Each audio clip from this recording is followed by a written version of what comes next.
নতুন বাসায় এসে কাজ যেন আমার পিছুই ছাড়ছে না। যেদিকেই যাচ্ছি সেদিকে যেন কাজ আমার যেন বসে আছে। নতুন বাসায় আমাদের ঠিক দিনটি কীরকম যাচ্ছে ভাবলাম আজকে আপনাদের সঙ্গে সেটাই শেয়ার করি।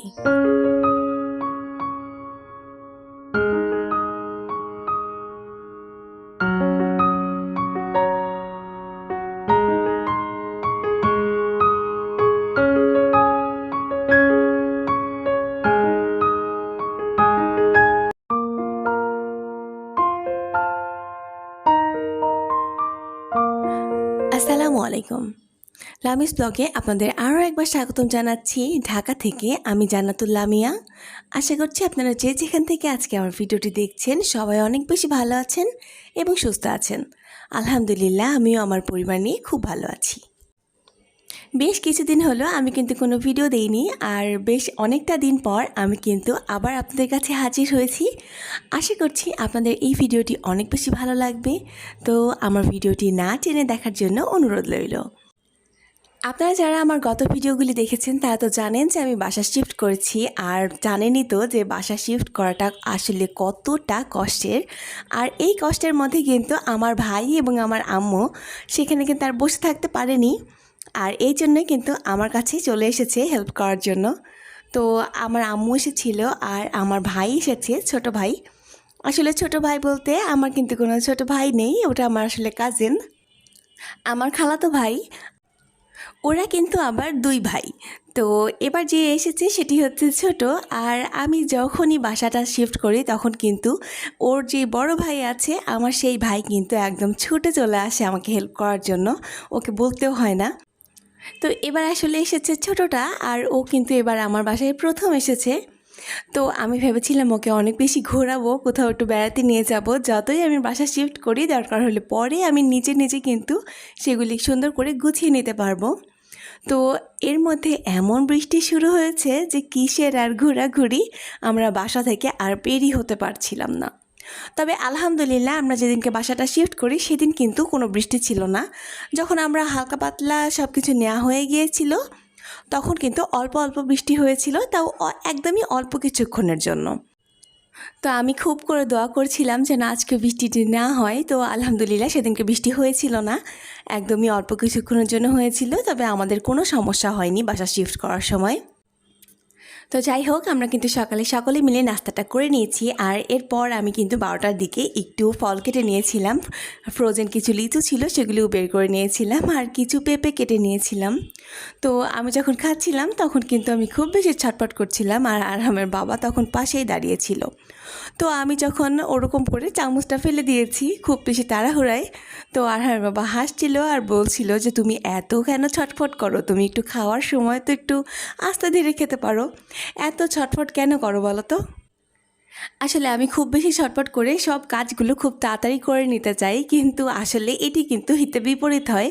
সব কাজেই কিন্তু একটা করে ঝামেলা হয়ে যায়, আর তখন আমি ভাবি যে নাই তো তাড়াহুড়ো করে কোনো কাজ করব না, একদম ধীরে সুস্থে আরামে আরামে কাজ করব, কোনো প্যারা নেই। তো তারপর থেকে কিন্তু আলহামদুলিল্লাহ কোনো সমস্যা হয় না। সন্ধেবেলায় আর বাবাকে আমি একটু নিচে পাঠিয়েছিলাম, আমার কিছু জিনিস একটু শেষ হয়ে গিয়েছিল। এগুলো কিন্তু আমার ওই বাসায় থাকতেই কিন্তু শেষ হয়ে গিয়েছিল, কিন্তু আমি ইচ্ছে করে আর এগুলি আর ওই বাসাতে কিনিনি। দেখলাম যে 1-2 দিনের ব্যাপার, ওগুলো কিন্তু একটু ম্যানেজ করে নিলেই চলবে। আর নতুন করে যদি আবার এগুলি কিনতে যেতাম তাহলে কিন্তু আমাকে আরও একটা ব্যাগ রেডি করতে হতো, আর এই ভয়েই কিন্তু আমি আর এগুলি কিনতে দেইনি। ভাবলাম যে এই বাড়িতে এসে কিন্তু এগুলো কিনলেই হয়ে যাবে। তো আমি এখানে একদমই অল্প স্বল্প কিছু কিনেছি। আর একটা খুব মজার বিষয় এটা যে আমি চা পাতার সঙ্গে একটা কৌটা ফ্রি পেয়েছি। আর ফ্রির কিন্তু জিনিস একদম খুব ভালো লাগে, তাই না? কোনো একটা জিনিস যদি ফ্রি পাওয়া যায় তাহলে কিন্তু খুব ভালো লাগে। তো ওটা কিন্তু একটা ফ্রি পেয়েছি। আরও একটা ফ্রি পেয়েছিলাম আমি গুঁড়া দুধের সাথে পোলাওয়ের চাল। গুঁড়া দুধের সাথে পোলাওয়ের চাল আমি কিন্তু এইবার প্রথম পেয়েছি। তো এরপর দেখি এমন ঝুম বৃষ্টি শুরু হয়েছে। তো আমার কিন্তু অলরেডি তরকারি রান্না করা ছিল, দুপুরে রান্না করেছিলাম। আবার আম্মু কিন্তু সন্ধ্যাবেলাতে আবার ছোটো মাছ রান্না করেছিল। তো যেই দেখি যে বৃষ্টি এত জোরে এসেছে, একটা বৃষ্টি বৃষ্টি এত একটা সুন্দর একটা ওয়েদার, তারপর কিন্তু ওই যে ছোটো মাছ তরকারি সব কিন্তু ফ্রিজে রেখে দিয়েছি আর সোজা চলে এসেছি একটু খিচুড়ি বসাতে। এরকম সুন্দর একটি বৃষ্টির দিনে খিচুড়ি আর বেগুন ভাজা এটা যদি থাকে তাহলে কিন্তু আর কোনো কিছুই লাগে না। তো আমি কিন্তু ওই যে রান্নাগুলি ফ্রিজে রেখে দিয়েছি। আমার আম্মু দেখে বলছে যে তুই পারিস ও বাবারে, সব রান্না করাই আছে তারপরেও আবার রান্না করতে হবে। তো আমি আসলে হাসছিলাম। তো তারপর কিন্তু আমি একটু চটপট করে এগুলো রান্না করে নিচ্ছিলাম, কারণ বেশ একটু দেরিও হয়ে গিয়েছিল, যেহেতু ওদিকে রান্না হয়ে গিয়েছিল, পরে আবার নতুন করে শুরু করেছি, আর এই জন্যই কিন্তু একটু দেরি হয়ে গিয়েছিল। যখন একটু দেরি হয়ে যায় তখন কিন্তু আসলে হাতে মাখা তরকারি বা খিচুড়ি এগুলি কিন্তু একদম পারফেক্ট, কারণ এগুলি হতে কিন্তু দেরি হয় না, একদম সব কিছু হাতে মাখিয়ে জাস্ট বসিয়ে দিতে হয়। ভিডিওতে এত বেশি কথা বলছি যে একটা কথা কিন্তু বলতে ভুলেই গিয়েছি। এই পর্যায়ে এসে আমি আমার আপু ভাইয়া এবং আন্টিদের কাছে একটি রিকোয়েস্ট করে নিচ্ছি, আমার ভিডিওটি যদি আপনার একটুও ভালো লেগে থাকে তাহলে প্লিজ আমার ভিডিওটিতে একটি লাইক দিয়ে যাবেন, আর যদি খুব বেশি ভালো লেগে যায় তাহলে আমার চ্যানেলটি সাবস্ক্রাইব করে আমার পাশে থাকতে পারেন। আপনি যদি এই জাতীয় লাইফস্টাইল ব্লগগুলি দেখতে পছন্দ করেন তাহলে কিন্তু আমার চ্যানেলটিতে ভিজিট করে আসতে পারেন। ওখানে আমি অনেকগুলো ভিডিও দিয়েছি, আর হয়তোবা আপনার তার মধ্যে থেকে একটি ভিডিও কিন্তু ভালো লেগে যেতে পারে।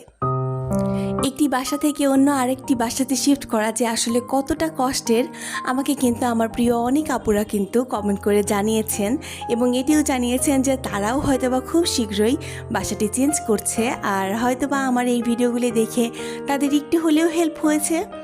আর যেই প্যাকিংয়ের ভিডিওগুলি দিয়েছিলাম আপনারা অনেক বেশি পছন্দ করেছেন, এই জন্য অসংখ্য ধন্যবাদ। তো যাই হোক, এই যে আমার খিচুড়ি রান্না কিন্তু হয়ে গিয়েছে, আর দুপুরে আমি গরুর মাংস রান্না করেছি, ওটাও একটু গরম করে নিয়েছি, আর সঙ্গে রেখেছিলাম আমি বেগুন ভাজা, আর ছিল সালাদ।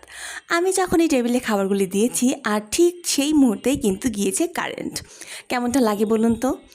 এমন একটা সময় যে খাবারগুলি গরম গরম রয়েছে, একটু কিন্তু ওয়েটও করতে পারছি না, আবার এই গরমের মধ্যে খেতেও ইচ্ছে করছে না। যদিও বা গরম ছিল না, কারণ অনেক বেশি বৃষ্টি ছিল, ওয়েদারটা অনেক বেশি ঠান্ডা ঠান্ডা ছিল, আর এই জন্য কিন্তু আমরা খুব বেশি আর ওয়েট করিনি, আমরা কিন্তু খাওয়াটি শুরু করে দিয়েছিলাম। কিন্তু খাওয়া তো শুরু করবো, কিন্তু ভিডিওটা করতে হবে। ভিডিও করার জন্য আসলে আমি পর্যাপ্ত লাইট পাচ্ছিলাম না, যেহেতু চার্জার লাইট দিয়ে আর কতই বা ভিডিও করা যায় বলুন। তো আম্মু কিন্তু একটা ফ্ল্যাশ লাইট ধরেছিল উপরে, আর তখন কিন্তু আমি ভিডিওটি করছিলাম, আর এই জন্য কিন্তু বেশ একটু অন্ধকার দেখাচ্ছিল। তো আশা করছি এই বিষয়টি আপনারা সবাই একটু ক্ষমা সুন্দর দৃষ্টিতে দেখবেন। আর যদি আমার ভিডিওটি ভালো লাগে তাহলে প্লিজ একটি লাইক দিয়ে যাবেন, কারণ আপনাদের একটি লাইকই পারে আমাকে অসংখ্য ভাই আপুদের কাছে পৌঁছে দিতে। এখানে আমি আমার ভাইয়ের জন্য এই প্লেটটি রেডি করে নিয়েছি, আর বাকি সবাই কিন্তু উঠিয়ে নিয়েই খাবে। কেন যেন নতুন বাসাতে এসে খুব বেশি একটা কাজের তালগোল পাচ্ছি না, মনে হচ্ছে যে একটা কাজ করতে গেলে ওই কাজটা কোনোভাবেই হতে চাচ্ছে না, আর এমনও হচ্ছে যে কোনো কাজের ঠিকভাবে কাজটা করতেও পারছি না। আর এটা আসলে স্বাভাবিক, কিছুদিন এরকমটা থাকবে। তো যাই হোক, এই যে ভিডিওটি দেখছেন এটি কিন্তু তার পরের দিনের বিকেলের ভিডিও। সেদিনকে একটু বৃষ্টিটি একটু কমেছিল, আর তার মধ্যে কিন্তু আমরা ভেবেছিলাম যে যেহেতু বৃষ্টি একটু ব্রেক দিয়েছে, আমরা আজকে এই দিনটি একটু ঘুরে আসি, যেহেতু আমার ভাইটি আজকে প্রথম এসেছে আমার বাসায়। ওকে একটু কোথাও না ঘুরিয়ে আনলে কি ভালো লাগে বলুন? তো এই জন্যই কিন্তু একটু বের হয়েছিলাম, আর যেহেতু বৃষ্টিটা একটু কমেছিল এই জন্য একটু সাহস পেয়েছিলাম, আর দেখলাম যে এমন একটা জায়গা সিলেক্ট করি যেটা কিন্তু ইনডোর, আর ইনডোরের মধ্যে থাকলে অবশ্যই বৃষ্টিটা কিন্তু গায়ে লাগবে না, আর এই জন্যই আমি এই জায়গাটি সিলেক্ট করেছি। আর এই ভিডিওটি কিন্তু আজকে দেব না, ইনশাল্লাহ পরের ভিডিওতে একটা সুন্দর একটা ভিডিও আসতে চলেছে, তো ওটার জন্য একটু ওয়েট করবেন। ইনশাল্লাহ আমি কিভাবে কোথায় গিয়েছিলাম আর কতটা মজা করেছি আমরা সবাই পরের ভিডিওতে আপনাদের সঙ্গে শেয়ার করবো সেই বিষয়গুলি। আর এই যে দেখতে পাচ্ছেন, এই যে আমার ছেলে তার বাবার সঙ্গে হাঁটাহাঁটি করছে, দৌড়াদৌড়ি করছে, সে তো খুব মজা পেয়েছে এই জায়গাতে এসে। বাচ্চা বড় সবার জন্য কিন্তু এই জায়গাটি অনেক বেশি সুন্দর, আর আশা করছি আপনারা বুঝেও গিয়েছেন যে এই জায়গাটি আসলে কোথায়। যদি আপনারা বুঝতে পারেন তাহলে আমার কমেন্টে জানিয়ে যাবেন। আর এই যে দেখতে পাচ্ছেন, আমার ছেলে কিন্তু একটা ফুল ছেঁড়ার খুব চেষ্টা করছে, তো পারছিল না, পরে ওর বাবা এসে একটু হেল্প করলো। তাই বুঝতে পারছিলাম না যে কেন নিচ্ছে আর কি বা করবে ওটা দিয়ে। তারপর কিন্তু আমিও খুব খুশি হয়ে গিয়েছিলাম। এই যে দেখুন ফুলটা এনে কিন্তু ও আমাকে দিল, আর আমাকে দেওয়ার জন্য ফুলটি নিচ্ছিল। তো এই ব্যাপারটি আমার এত বেশি ভালো লেগেছে, কি আর বলবো আপনাদেরকে। তো আজকে কিন্তু এই ভিডিওটি এ পর্যন্তই রাখছি, দেখা হচ্ছে পরের ভিডিওতে ইনশাল্লাহ।